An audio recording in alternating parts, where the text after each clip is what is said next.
First thing, Trump a clear and present danger to U.S. democracy.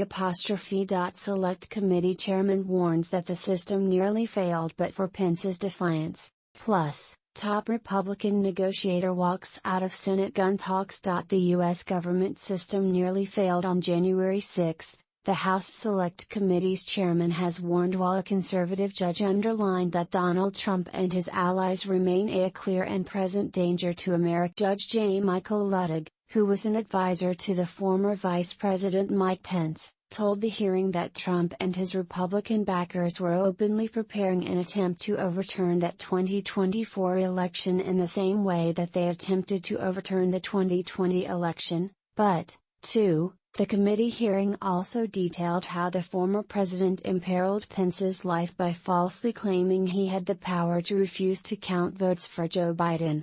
Just 40 feet divided the former vice president from the mob Trump whipped up on January 6. Some chanted "Hang Mike Pence," and a gallows was erected outside. When Trump heard about the chant, the panel's deputy committee chair said, "The president responded, 'Maybe our supporters have the right idea. Mike Pence deserves it.'"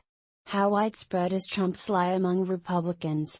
More than 100 Republicans who have won primaries for midterm elections this year backed Trump's lie about electoral fraud in 2020, according to the Washington Post. Top Republican negotiator walks out of Senate gun talks. The lead Republican negotiator in U.S. Senate talks for a bipartisan gun safety bill walked out of negotiations on Thursday, telling reporters that he was. Senator John Cornyn said he had not abandoned the negotiations but was returning to Texas amid an impasse, reducing the chances of a vote on the legislation before the Senate breaks up for a 2-week July 4. The group has been developing legislation to deal with gun violence after the Uvalde school shooting in Texas, which happened just 10 days after another gunman killed 10 people in Buffalo. A shooting at a church in a suburb of Birmingham, Alabama killed 2 people and wounded 2 others on Thursday, police have said.